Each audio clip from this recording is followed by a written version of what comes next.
All right, well, welcome to our first virtual class hosted by the Chamber of Digital Commerce. Today, we're going to hear from Brian Estes, and he's going to talk about how to value Bitcoin. Brian is the CIO and managing partner of Off the Chain Capital. He's also a general partner at Polychain Capital. Off the Chain Capital is a cryptocurrency and blockchain-based assets investment fund.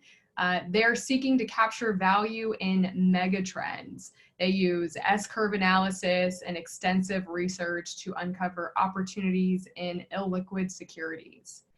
In addition to a long list of accolades, Brian, interestingly, has 2,100 hours in his single-engine Cessna Cardinal. A man of many talents.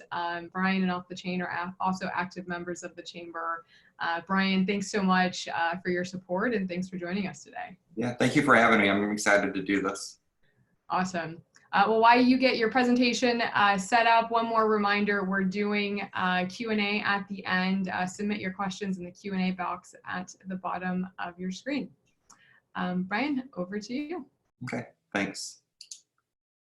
Okay, can you see the screen all right before I start? I can see it, thank you. Okay, so thank you for tuning into this. I know there's a lot of questions on what's going on with the markets and Bitcoin and, all the uncertainty that's going on there. So hopefully we'll be able to, answer some of those questions with this presentation with, the markets and the crypto markets.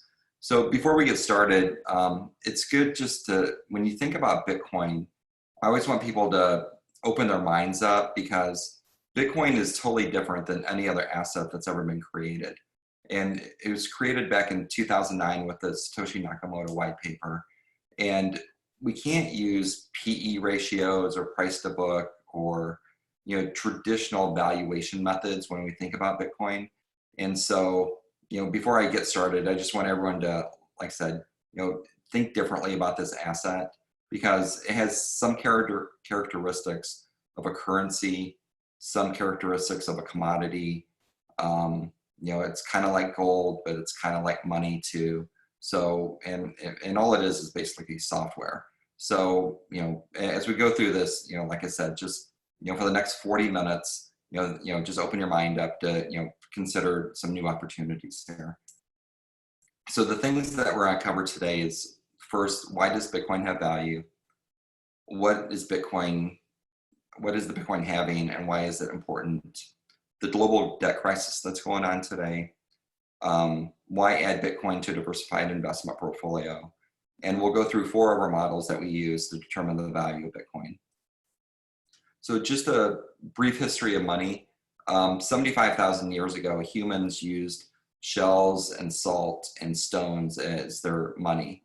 And that's because these were considered rare assets in their local communities. And then about 10,000 years ago, we started using gold and gold coins as our money. And then the Chinese actually invented paper money that sat on top of the gold system. And so you didn't have to carry bags of gold around. You could use lightweight paper money. And that was the new technology back then. And then 400 years ago, the Medici family in Italy invented what's called double entry bookkeeping. And that created the bond market and bank accounts, and now we have credit cards. And that's the monetary system that we've been using for the past 400 years. And then back in 2009, a new invention was created, which is called Bitcoin. And some people think that Bitcoin will be the new standard for money. And when I say money, I mean like as a something that will keep up with inflation and be like a store of value long-term. I'm not talking about currency. The US dollar and the euro and the Japanese yen, those are currencies. When we talk about money, money is, I consider money as something that will, store your wealth over time.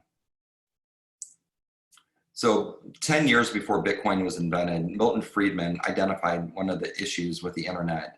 One of the problems was that there was no way to transfer money through the internet from person A to person B without those people knowing each other and without using a third-party intermediary to clear that transaction. And so when the internet was built, it was built using third parties to clear transactions because we couldn't figure out a way to transfer money through the internet directly from peer-to-peer like we do with email today. Even when PayPal started back in 2009, Elon Musk, Peter Thiel, and Luke, they combined their two companies to form PayPal. Their original goal was to create something similar to Bitcoin. They were trying to create a global currency that was independent of interference by corrupt cartels, banks, and governments with debasing their currencies. So that was the initial goal of PayPal, and they couldn't figure out how to fix this, create Bitcoin or fix this issue either of having people do peer-to-peer transactions through the internet. So what they did was they changed the mission and started using the US dollar, and that's what PayPal is today. It's based on the US dollar. Mark Andreessen, co-founder of Netscape, and also who's the general partner at Andreessen Horowitz. When he was building Netscape, he identified the same problem too, is that when they were building Netscape, there wasn't a way to transfer money through the internet. So what they did was they built the internet on the credit card system. And so what we're doing today is at Polychain, Andreessen Horowitz, Paradigm, these large institutional style venture capital firms in San Francisco, they're funding companies and software platforms that are rebuilding the internet and taking it off of the traditional, where we have a central third party clearing the transaction, and put it on blockchain technology so that we could clear transaction using native tokens or blockchain to clear these transactions without a central third party. So that's kind of the background and how the internet was built and the problem that was, initially seen in there and what's being fixed today. So what is the Bitcoin blockchain? And this presentation focuses on Bitcoin because 70% of the market value of all cryptocurrencies is in Bitcoin. So it's the largest one. It's the one that was first. They have first mover advantage. And so, like I said, this platform or this presentation will focus on blockchain or the Bitcoin blockchain. So what is it? So the Bitcoin blockchain is very simple. It's just open source software, and it solves what's called the double spend problem. The problem with internet money is that if you copy and paste it, you could send it to two people. So the Bitcoin blockchain solves that double spend problem. And how does it solve it? It uses a public ledger that's distributed around the world. And that's what creates the trust in the Bitcoin blockchain. It's because everybody could see the transactions on the Bitcoin blockchain. So we know that if one Bitcoin moves from my side of the ledger to someone else's side of the ledger, everybody could see that, and that's what creates the trust in the system. And what this enables is peer-to-peer transfer of value through the internet, just like we do with email today and information. So why is all this important? So what it does, it allows the separation from money and state. So for the last several hundred years, fiat money has been created to conduct transactions in the economy, and the US government and other governments around the world control the monetary system. And Bitcoin is its own sovereign monetary system. There's no government that controls Bitcoin. You can't seize it, and it's undilutable. There's a maximum of 21 million Bitcoin that will ever be created. Another thing that it does, it helps people who are unbanked. People that traditionally don't have bank accounts could use blockchain applications to clear transactions, which will help raise them out of poverty because they were able to join the, do commerce and, conduct financial transactions. And then probably one of the biggest points that it does, it drives transaction fees close to zero. And so we spend over $2 trillion a year in fees that we pay banks and PayPal and Visa, MasterCard to move our money around the world. And so this open source software will drive the transaction fees down to zero over the next 10 to 20 years because it's basically free now to move our money. You could think of it as, I remember when I was younger, we used to have to pay long distance phone bills. And so if you made a call outside of your area, you were charged long distance rates for that. We don't pay long distance phone bills today because of a piece of software called Voice over Internet Protocol, VoIP. And VoIP allowed for people to make internet phone calls with a zero transaction cost to do that. And so all the long distance companies, got out of that business or went belly up. And so the same thing's going to happen over the next 10 to 20 years. We won't be paying for transaction fees in the future to move our money around because of blockchain technology. So basically what this is, it's the final piece of the protocol puzzle. So back in the early 90s, developers used open source software to develop SMTP, which is the email system, HTTP, which is the web browser, TCP, and Bitcoin is basically money over internet protocol, which allows for the transfer of value through the internet, peer-to-peer. And this is the first point I would like to make, because a lot of people question, well, why does Bitcoin have value? And if you think of Bitcoin, and it's kind of like domain names. The DNS, domain name protocol, which was invented 30 years ago, that allowed for people to own domain names on the internet. And I remember when I was younger, just got out of college, some of my friends were actually buying domain names and squatting on them. And I thought they were, I thought it was silly. I thought it was a crazy idea. Yeah, there was a couple million people using the internet, and they would spend, $5, $10, $20, $50 on a domain name. And they would tell me that, because there's only a few million people using the internet today, when there's more people using it in the future, then the domain names will be more valuable. And like I said, I don't believe them, but 30 years later, that's exactly what happened. Domain names have value because there's a finite supply of them, and there's more and more people using the internet today than there were 30 years ago. And you could think about Bitcoin the same way. There's only maybe 100 to 200 million people using Bitcoin today. And as more and more people use it, it will go up in value because there's a finite supply of Bitcoin. So if we take a look at the Bitcoin economics behind that, most of you know that there will be a 21 million max issue of Bitcoin over the next 140 years. And the rate of issuance started out at 50 Bitcoin every 10 minutes until 2012. And then there was what's called a halving. And a halving happens every 210,000 blocks. And so when we hit the 210,000 block, the amount of new Bitcoin that gets created every day got cut in half. And that Bitcoin is what's rewarded to the miners who clear the transactions on the Bitcoin blockchain. And then in 2016, we had a second halving. And in May of this year, 2020, we'll have the third halving. And so we went from 50 Bitcoin every 10 minutes to 25 Bitcoin every 10 minutes to 12.5 Bitcoin every 10 minutes. And in May, that gets cut in half to 6.25 Bitcoin every 10 minutes. And then in 2024, it gets cut in half again. And this goes on and on and on until there's 21 million Bitcoin that's been created. So as of today, there's 86% of all the Bitcoin that can be created has been created. And that's a little bit over 18 million Bitcoin today. So that supply is fixed, it's coded into the software, and that can't change. So if we look at the demand of Bitcoin, since 2012, according to blockchain.com, or it used to be called blockchain.info, the number of Bitcoin wallet addresses has grown 311% per year since 2012. So it's more than doubling every year since 2012. So if we have a finite supply of an asset and usage and demand is doubling every year, then the only other variable that could change is the price. And that's the basic economic thought process behind why Bitcoin has value. More and more people are using it, there's a finite supply, and the price goes up because of the usage.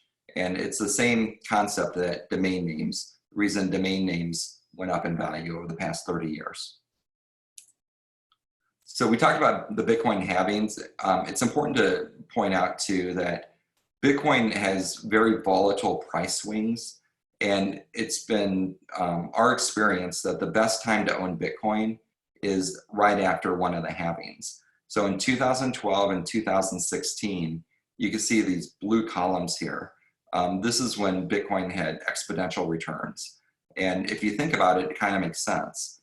If there's half as much Bitcoin being generated every day, and you have the same amount of buying demand, then the price has to go up. And that's what happened in 2012 and 2016. And we expect the same thing to happen after May of this year. After the next halving, we expect another price rise in Bitcoin over the next 12 to 18 months. If we look at the adoption rate of new technologies, we use what's called S-curve analysis.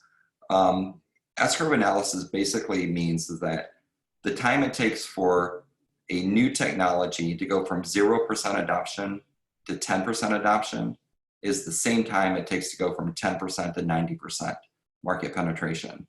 And we could use this S-curve analysis throughout history. We could look at automobiles, smartphone usage, internet, railroads back in the 1800s.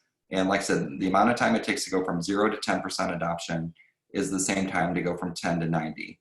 There was a study that came out last year, and they surveyed 1,077 households. And this data pointed out that 11% of the US population today owns Bitcoin, and this is as of 2019.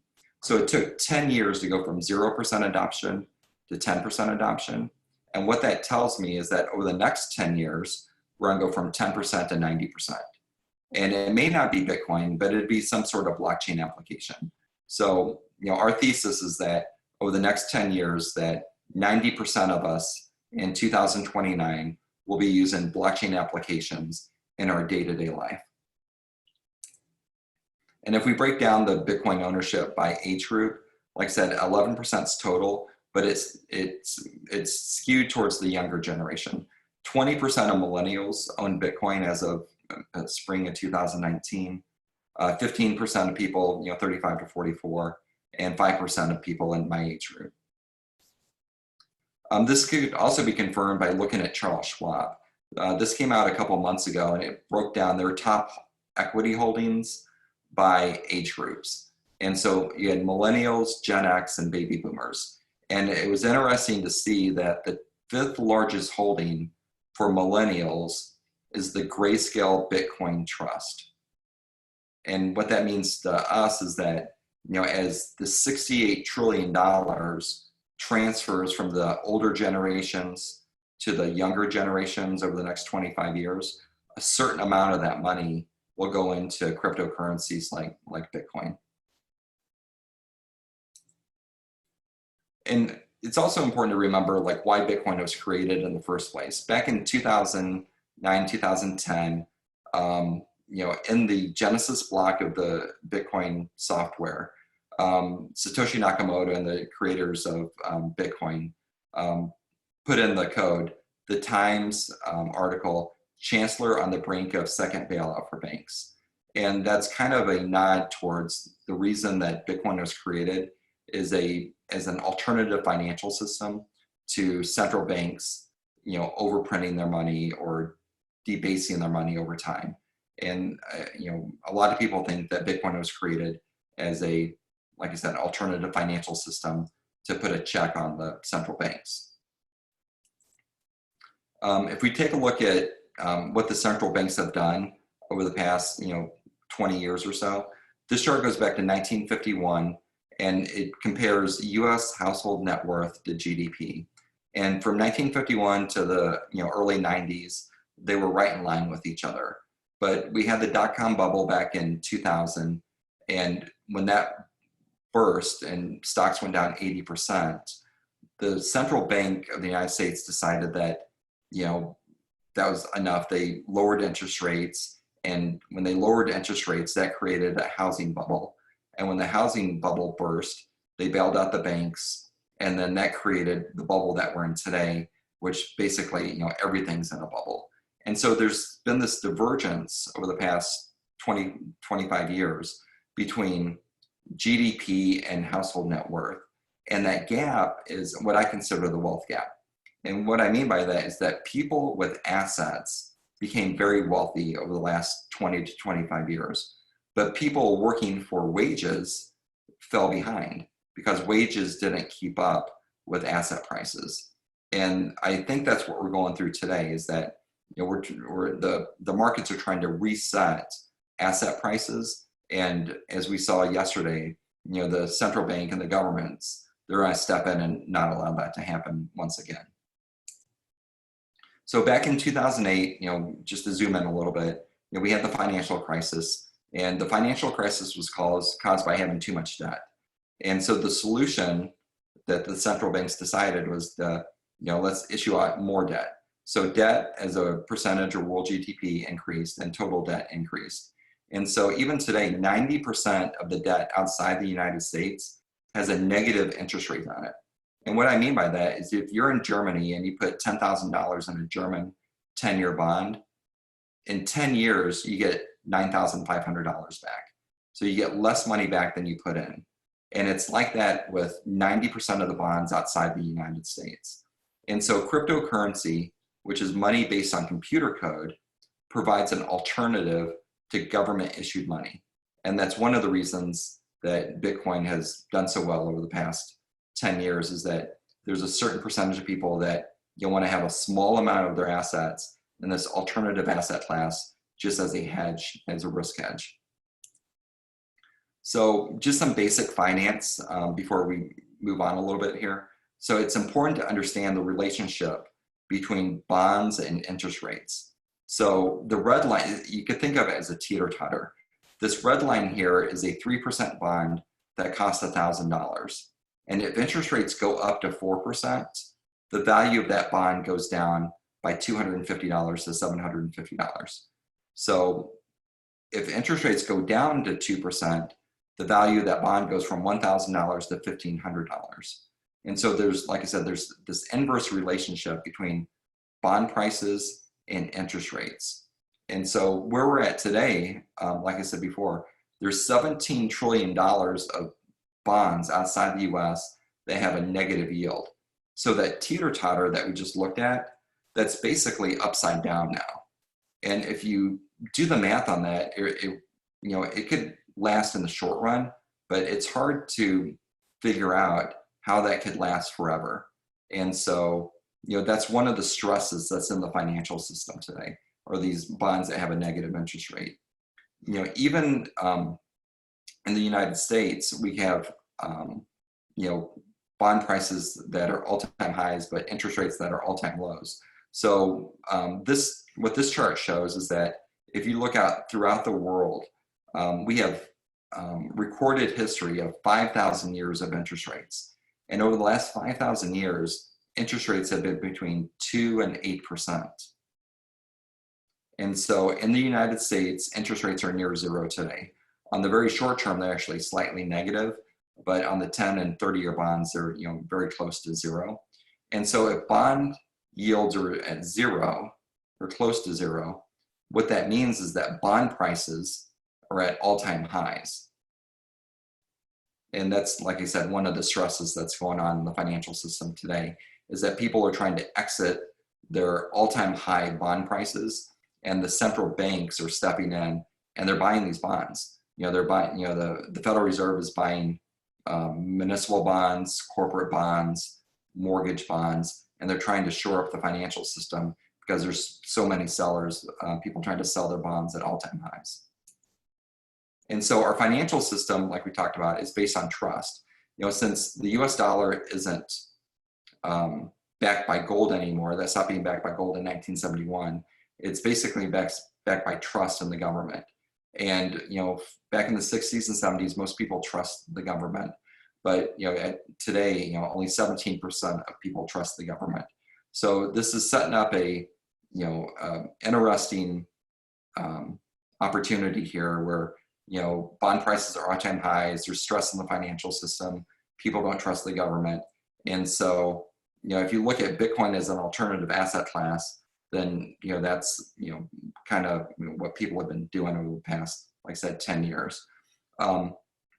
It's important to know that Bitcoin has a very little correlation to traditional asset classes.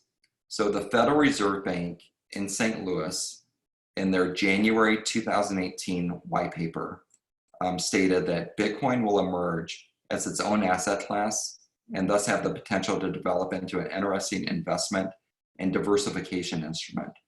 And the reason they said that Bitcoin could develop into a diversification tool for investment portfolios is because it's a non-correlated asset. And when I mean non-correlated, I mean Bitcoin moves with no rhyme or reason to traditional asset classes. Some people think that non-correlated means negatively correlated. And what that would mean is if stocks went down, Bitcoin would go up. And I'm not saying that at all. What I'm saying is that it's not correlated at all. Sometimes stocks go down and Bitcoin goes up. Sometimes stocks goes down and Bitcoin goes down. So it's just a non-correlated asset. And so if we look at over the past 11 years that Bitcoin's been around, 8 of the last 11 years, Bitcoin's been the best performing asset class out of all the asset classes. So we have REITs, small caps, emerging markets, high yield bonds, large caps, international stocks, high grade bonds, and cash in this mix. And 8 out of the last 11 years, Bitcoin was the best performing portfolio. If you look at the gray boxes on here, the gray boxes are a traditional asset allocation, but with 2% allocated to Bitcoin.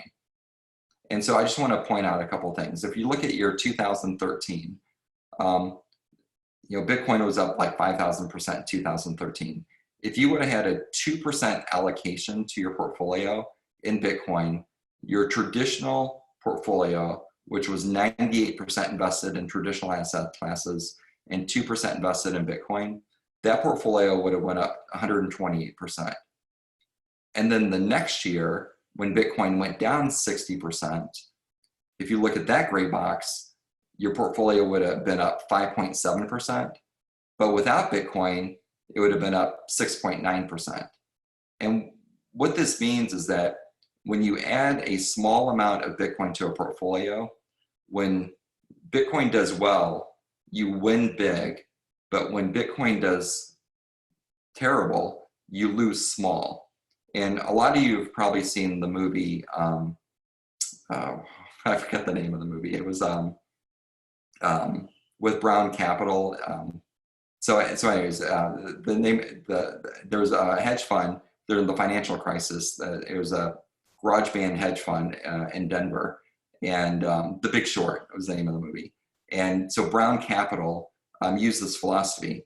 They made small bets, and when they won big, the portfolio did great. And when the bets didn't play out well, they lost small. And that's kind of what Bitcoin does today.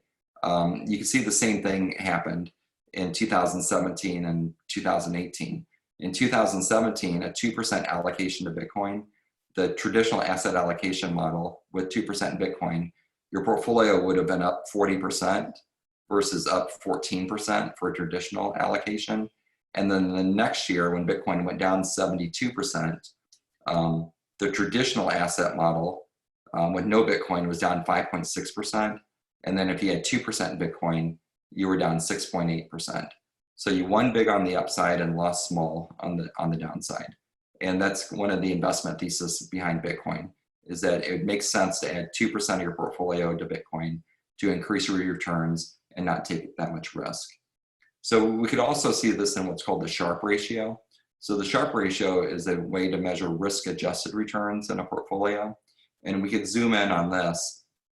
If you take a traditional 60% portfolio, it's 60% stocks, 40% bonds, and no Bitcoin, this portfolio would average 5.7% per year over the past 5 years.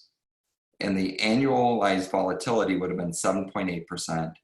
And the maximum downside that this portfolio had was 11.7%. And if you just take 2% of that portfolio and add it to Bitcoin, so you have 58% in stocks, 40% in bonds, 2% in Bitcoin, your returns went from 5.7% to 8% per year. Your volatility and your maximum downside were basically unchanged. And so your Sharpe ratio went from 0.43 to 0.71. And so you had a 40% improvement in your returns with no meaningful increase in risk. And this is another reason to add a small amount of Bitcoin to your portfolio. It increases your returns with not increasing your risk very much. So now the interesting stuff. How do you value Bitcoin? So this is a very basic way of thinking about the value of Bitcoin. And what this chart shows is that Bitcoin started trading at 10 cents in 2010. This is a simple linear regression line where half of the value is above that line and half of the value of Bitcoin is below that line. And so what this very simplistic model says is that at the end of 2019, Bitcoin should have been worth $30,000. At the end of this year, it should be worth $87,000. And at the end of next year, it should be worth about $250,000. Like I said, this is very simplistic, where half of the value is above that line, half of the value is up below it. And this model could be 90% wrong in either direction. Bitcoin could be 90% above that, or Bitcoin could be 90% below that. So it just kind of gives you an idea of the trend in Bitcoin using a logarithmic scale and a linear regression. Another way of using or valuing Bitcoin is Tom Lee's company called Fundstrat. They came up with this idea a few years ago using a derivative of what's called Metcalfe's law. And Metcalfe's law, you square the number of users and you multiply that times the transactional value. And between 2014 and 2017, this model worked really well. There was a 94% correlation between the model and the price of Bitcoin. And then what happened in December of 2017 was the government allowed people to short Bitcoin through the financial markets. And there's been a huge divergence between the price of Bitcoin and this regression price. And so I think this creates a tremendous investment opportunity, because I think this formula is still accurate. And this formula is telling us that Bitcoin's fair market price today should be around $100,000. And it's trading for around, I think I looked this morning, it was like 6,700. So this investment opportunity is being caused by a couple of things. There are people shorting Bitcoin. There's been a tremendous amount of negative branding around Bitcoin. When you ask someone who doesn't know anything about Bitcoin what it's about, a lot of people think it's used for nefarious activities, for criminals, for drugs, and that's a very, very, very small part of Bitcoin's use. There are drug dealers, I'm sure, who use Bitcoin, but if they are, they're probably being stupid, because since Bitcoin is a open ledger, all those financial transactions are viewable by the government. So if drug dealers are using it, they're easy to track. The Bitcoin is misunderstood, and there's also excess U.S. regulations, specifically tax regulations around Bitcoin, that are preventing people from using it as a currency on a day-to-day basis. So the Metcalfe's law model, like I said, developed by Tom Lee at Fundstrat, shows a very big divergence between the current price and the regression price. Another model that we like, it's called the stock to flow ratio, and Plan B came out with this model. I think it's probably about a year and a half, 2 years ago. And there's a 95% correlation between this model and the price of Bitcoin. And what this model shows is that after the May halving, which is coming up just here in a few months, Bitcoin, a year after that, Bitcoin should be around 100,000. And a year and 4 years after that, after the next halving, it should be closer to $1 million per Bitcoin. And I know those seem like crazy numbers, but like I said, this model has a 95% correlation to the price of Bitcoin. And then the fourth model I like to use too is take dollars out of it altogether and just look at Bitcoin compared to gold. So instead of comparing Bitcoin to dollars, we're comparing Bitcoin to gold. There's a 99% correlation to the price of Bitcoin and gold. And so basically what this model shows is that in 2012, it took 1/10 of an ounce of gold to buy 1 Bitcoin. Today, it takes about 4 ounces of gold to buy 1 Bitcoin. And after the halving coming up in May, it's going to take about 80 ounces of gold to buy 1 Bitcoin. And so if you do the math on this, this puts Bitcoin at a value of over $100,000 too, a year after the next halving. So a lot of people think they could trade Bitcoin, and I think that's very hard to do. Our philosophy at Off the Chain Capital, and what I tell all my friends is that you buy Bitcoin and you hold it. No one's smart enough to trade it, and it goes through these huge price swings. And if you miss those best days, at Fundstrat, they have a quote saying that if you miss the 10 best days per year in Bitcoin, then your return is actually a negative 25% per year instead of an average of 251% per year. So no one's smart enough to guess when those 10 best days are. And you can see it in this chart too. And this was developed by the team at Polychain. And so, the return since 2012, if you had invested and it grew to $100,000 if you were fully invested, if you missed the one best day, the Bitcoin would have only been up 64,000. And if you missed the best week, up 49,000. And if you missed the best month, instead of 100,000, you would only have $28,000. And then just to summarize why you invest in this asset class, it increases your risk-adjusted returns, or increases your Sharpe ratio on a portfolio. It's the next new mega trend. We're going from 10% adoption to 90% adoption over the next 10 years. It increases your portfolio performance. There's a great opportunity because it's a completely misunderstood asset class. And it's also protection against economic uncertainty, just in case the central banks become out of control and they completely debase the US dollar, then Bitcoin can protect your portfolio against that debasement. And then what we do at Off the Chain Capital, we're a value investor in the space. We're long only, we don't use leverage. We use long holding periods. And basically what we're doing is we're trying to find ways to buy Bitcoin for less than what everyone else is buying it for. And so one of our largest holdings are like bankruptcy claims.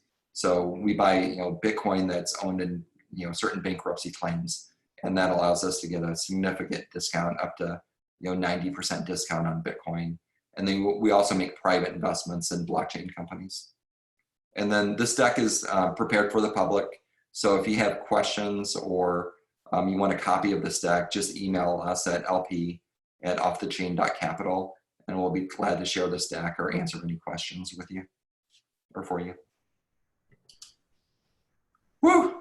So, thanks so much, Brian. a lot of talking, yeah. Great job. Yeah, a lot of content to go through, a lot of great models, a lot of great analysis there. Just to remind everyone of the disclaimer, this is provided for educational purposes only. This is not to be taken as any type of investment or financial or any type of professional advice. Yeah, I'd like to throw that. I'd like to throw that in too. So, yeah, this is talk to your financial advisors. I'm not providing financial advice either. So this is like Perry Ann said, this is for educational use only. Thank you. Okay, so we have a number of Q&A that's come through over the past several minutes, and if people have more questions, just drop them into the Q&A at the bottom of your screen. Our first question comes from Thomas McCarthy. He wants to know, how do you view Bitcoin's value as we are headed into a recession? So he said, we've only really seen Bitcoin's price during an expansion, and this is going to be one of the first times we see it performing during a major stock market downturn. So what are your thoughts on that? Yeah, so like we talked about, Bitcoin and the stock market, and Bitcoin and bonds, and Bitcoin and gold, it's non-correlated to traditional asset classes. So I don't think the economic circumstances in the United States will affect the price of Bitcoin. I think Bitcoin's price performance will be determined by scarcity and the number of people using it. So as more and more people use Bitcoin, then the more valuable it becomes. It's like a network, and networks become more valuable when more people use them. So that's the sole determinant on whether Bitcoin will go up or down. We know what the supply is. So as long as more and more people use it, then the value will continue to go up. Right, right. The next question is from Cheyenne Khanna.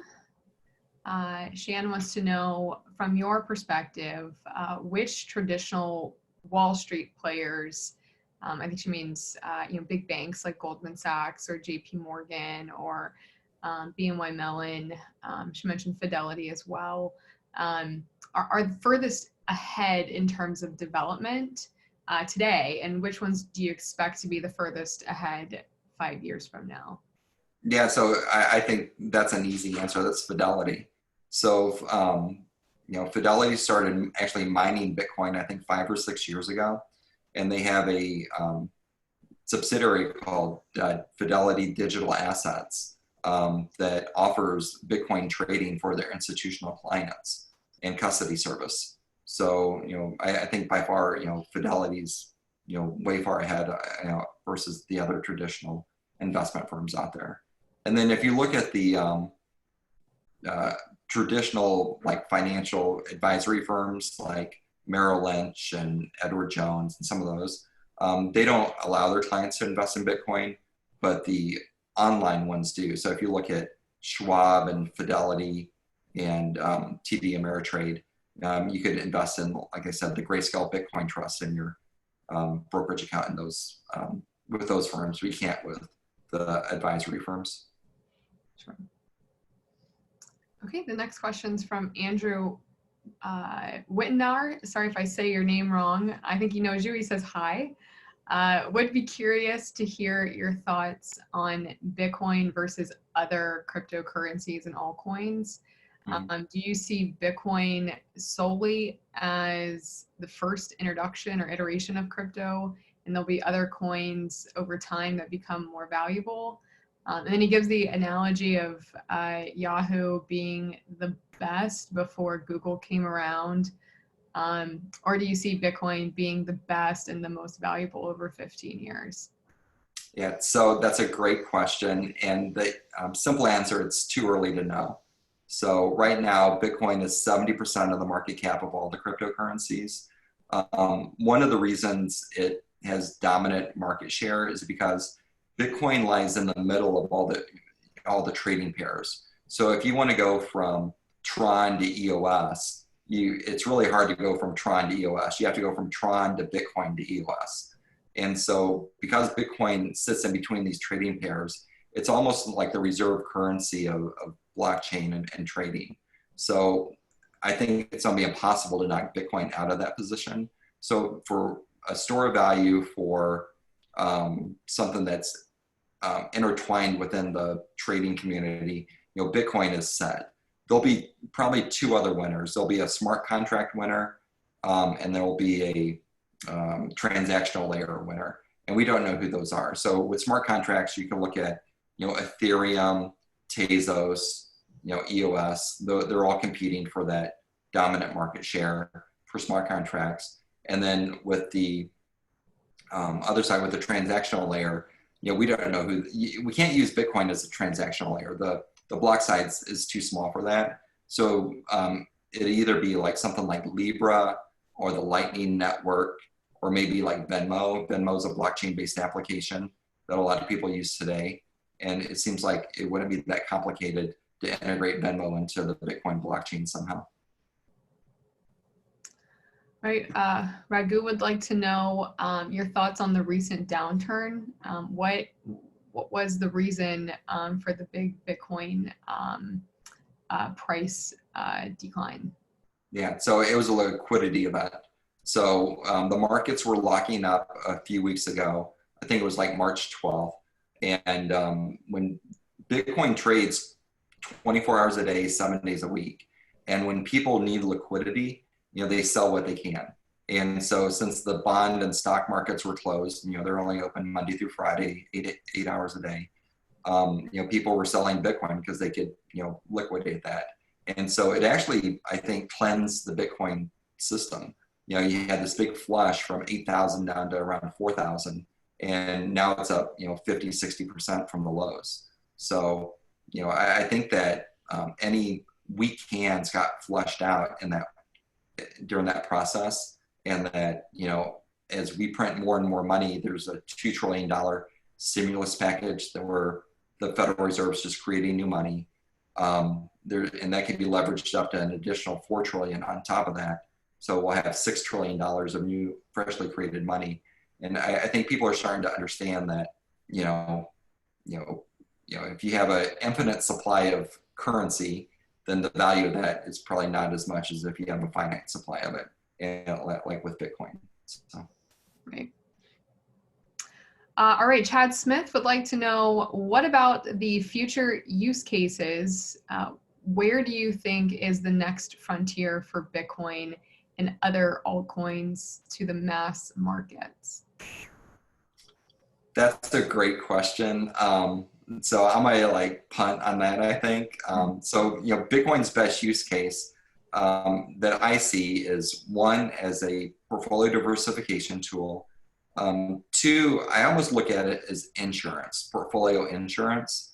If you think about it, if you put 2% of your portfolio in Bitcoin as portfolio insurance and you hold it for 20 years, that comes out to 10 basis points a year of cost, 0.1% per year for 10 years. And so that's how I look at Bitcoin. I look at it as more as insurance against economic collapse or central banks becoming out of control. And so,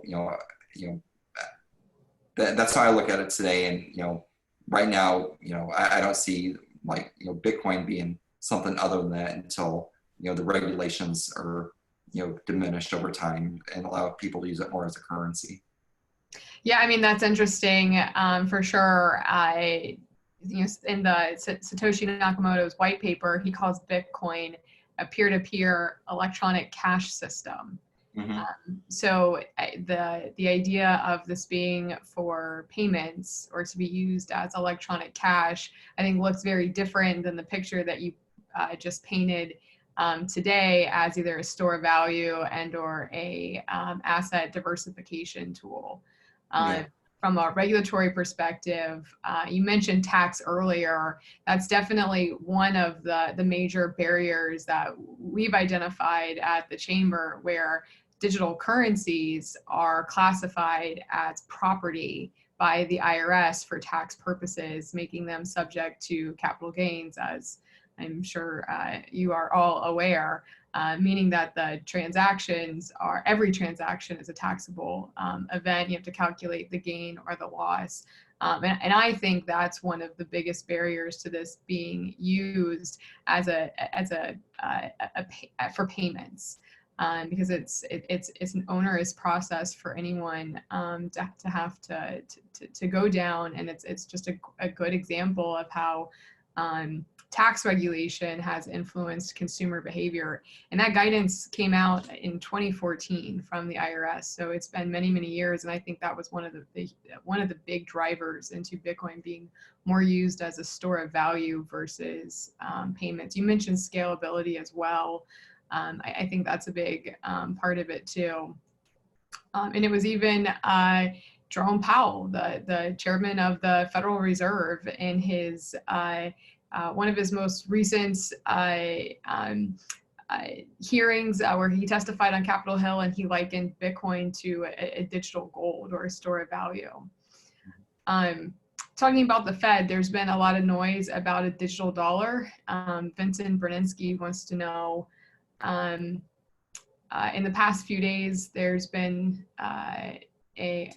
actually, I don't see your question, Vincent, but mentioning of the digital dollar. So thoughts on that? It's been in the news a lot recently around the stimulus bill that's coming from Capitol Hill.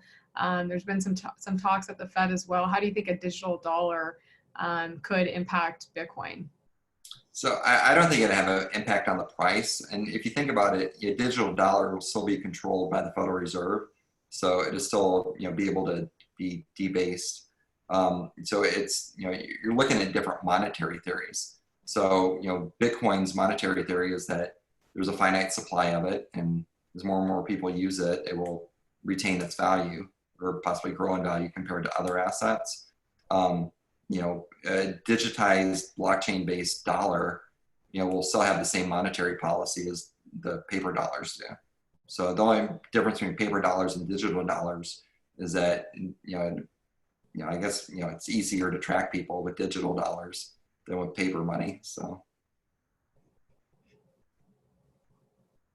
All right, Vincent wrote back, if this could happen, would a digital dollar with the US government's credibility and scale be able to compete with the value of Bitcoin? Yeah, I don't think they compete at all. Yeah. So yeah, I mean, the dollar is currency. Dollar, in my opinion, dollars aren't money. It's a currency. It's like oil. It flows through the system. Whereas Bitcoin is more of, it's more like, if you think of it as like fine art or rare assets like gold, that's how I think of Bitcoin, something that will retain its value over time. Retain its purchasing power over time. Right.